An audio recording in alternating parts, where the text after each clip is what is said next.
En cuanto a los desórdenes de herencia autosómica dominante,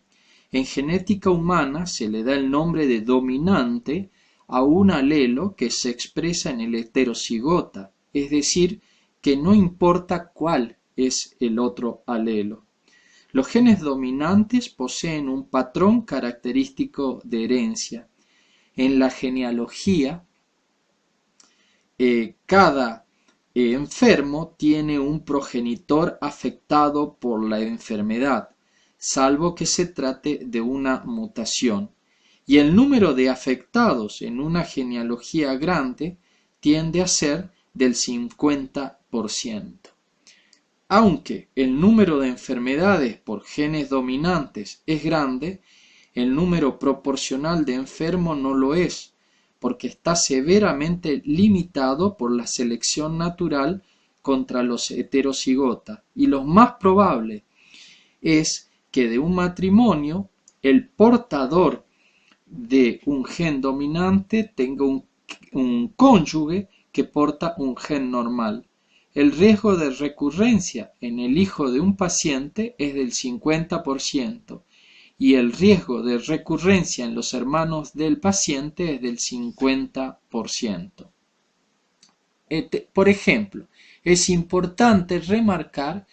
que el fenotipo dominante es poco común. Siempre más común encontrar personas llevando una copia del alelo problema que las dos copias. Consecuencia, es muy común encontrar una progenie 1 a 1 de personas afectadas y no afectadas. Ejemplo, tenemos la enfermedad de Huntington y la pseudoacondroplasia o la polidactilia. Así, a manera de resumen, podemos decir que la herencia autosómica 1, el rasgo se transmite en forma continua de una generación a otra. Se encuentra o es posible encontrarlo tanto en hombres como mujeres con las características en la misma proporción de la afección. Cada uno de los individuos que presenta dicho rasgo proviene de un progenitor que también presenta dichas características, el caso dominante, y aquellos individuos que no presentan la característica no la transmiten a su descendencia, que es el caso dominante también. Con relación a la herencia ligada al cromosoma X, dentro de los tipos de herencia, recordamos que estaban las herencias ligadas al sexo. En este caso, si el cromosoma X se encuentra en forma de heterocigota en el hombre y de homocigota en la mujer, podemos decir que si el carácter es poco frecuente, los padres y otros parientes del afectado no lo presentarán, a excepción de los tíos maternos y otros parientes varones de la línea materna. Los varones que presenten dicha característica no la transmiten a sus hijos, pero tienen hijas portadoras que sí lo transmiten a la mitad de sus hijos. Vale decir que en el hombre, como se encuentra en un estado de heterocigota, probablemente siempre que está presente se manifiesta, y en el caso de la mujer que es homocigota, se manifiestan como portadoras. Las mujeres portadoras no manifiestan la característica y la transmiten a sus hijos, pero las hijas de esas portadoras sí lo transmiten a la mitad de sus hijos. A diferencia de los demás cromosomas, autosomas, los cromosomas X e Y, que son muy diferentes entre sí, se comportan de modo especial durante la profase meiótica de los espermatocitos en el testículo humano. Por un lado, mientras los autosomas se aparean completamente y no muestran una condensación de su cromatina, los cromosomas X e Y que ustedes ven en la figura forman un corpúsculo muy condensado llamado el cuerpo XY. Este cuerpo condensado, a veces mal llamado vesícula sexual, no permite observar si hay apareamiento con los métodos convencionales de microscopía de luz. Pero a partir de 1970, con el uso de la microscopía electrónica, se comprobó la existencia de un corto complejo sinaptonémico, de modo que quedó comprobado que existe apareamiento parcial entre el cromosoma X y el cromosoma Y humano a nivel de lo que ustedes ven como zona homóloga con el Y de color violeta en la parte alta de la figura, que corresponde a un cromosoma submetacéntrico como es el X, y la parte que dice zona homóloga con el X, que corresponde a un prácticamente cromosoma Y, que ustedes ven en la parte baja de la figura. Ahora, este segmento recombinante es pequeño y constituye la región recombinante o pseudoautosómica. En la especie humana, la región recombinante o pseudoautosómica está compuesta por una pequeña porción y es completamente homóloga entre el cromosoma X y el Y. Esto es así porque continuamente en cada generación en los espermatocitos del varón se intercambian, recombinan segmentos de esta región entre el cromosoma X y el cromosoma Y. La recombinación en esta región es obligatoria, en el sentido de que siempre debe haber al menos una recombinación para formar gametos normales. La recombinación es máxima para la región subtelomérica del X y del Y, donde una secuencia marcadora determina y permite comprobar la normalidad y regularidad de la recombinación.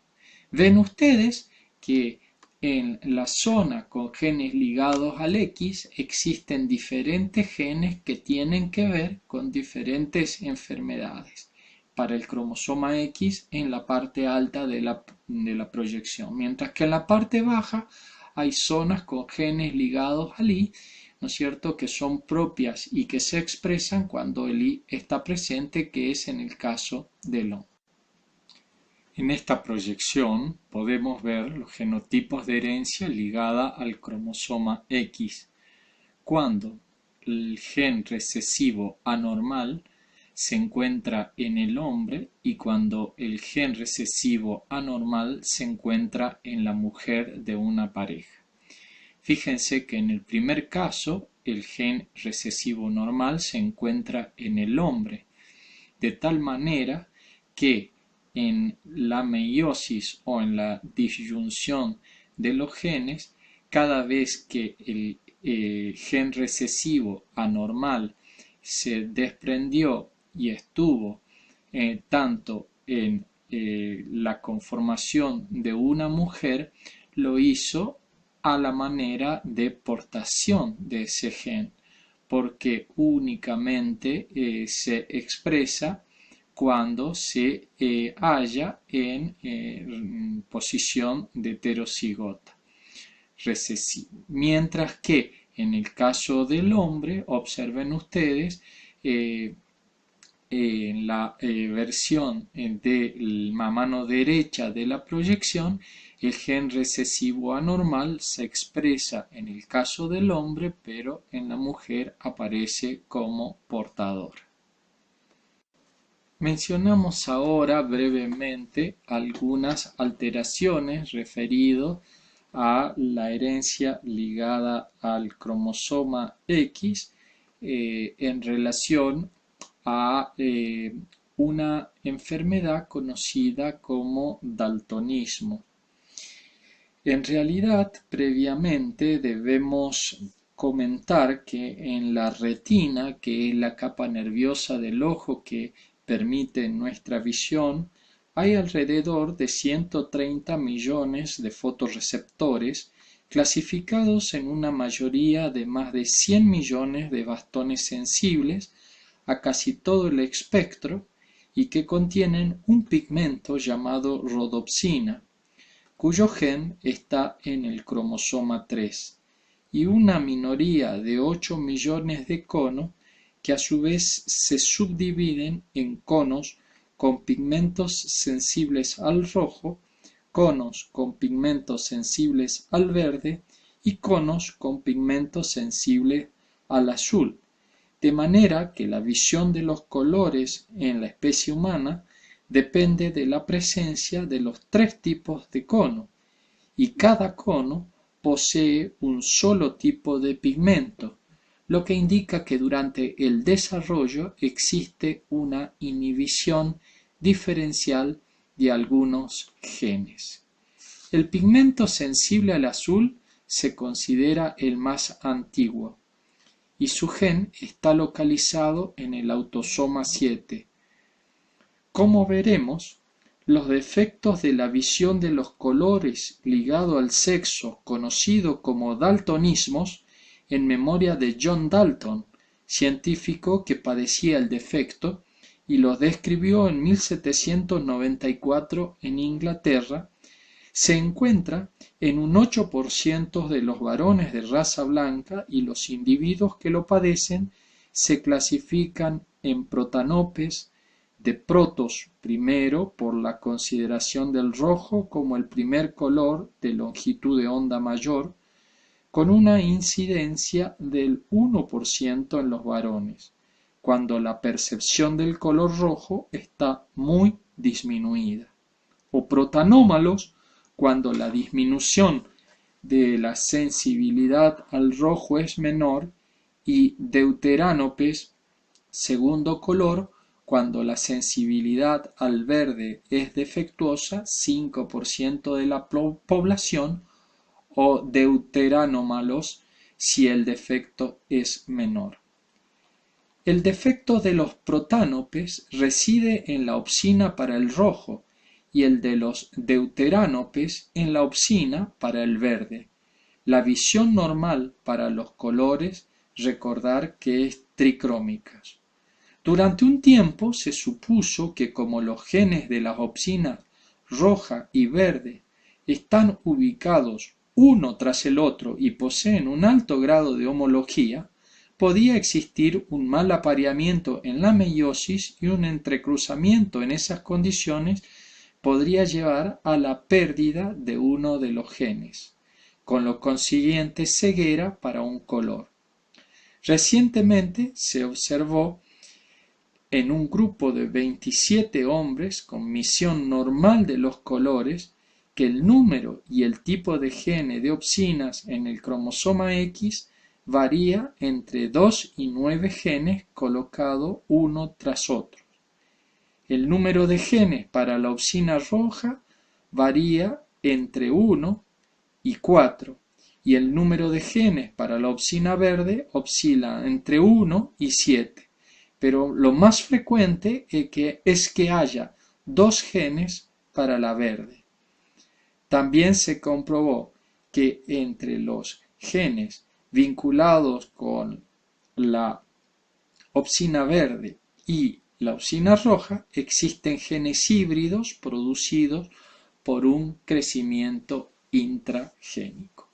Como ustedes ven, allí tenemos que existen en los genotipos del daltonismo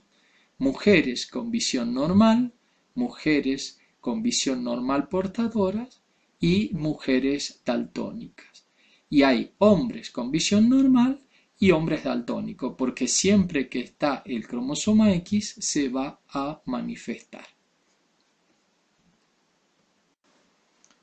Hablamos ahora de la hemofilia, que es un déficit en el gen del factor 8 de la coagulación, hemofilia clásica A, y del factor 9 y hemofilia B. La hemofilia A o clásica y la hemofilia B